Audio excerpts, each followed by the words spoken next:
Masinona solonyazy mapireza andro izao ka mibeba isika ziaby mapireza andro izao ka mibeba isika ziaby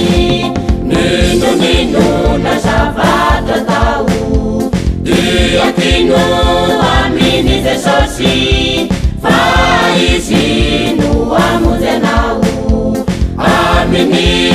fahorian'io ninonina zavatra tao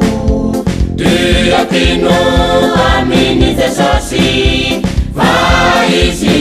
no amonjy anao aminy fahorian'io mampireza andro izao ka mibeba isika ziaby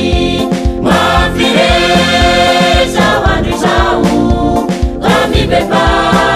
isika ziaby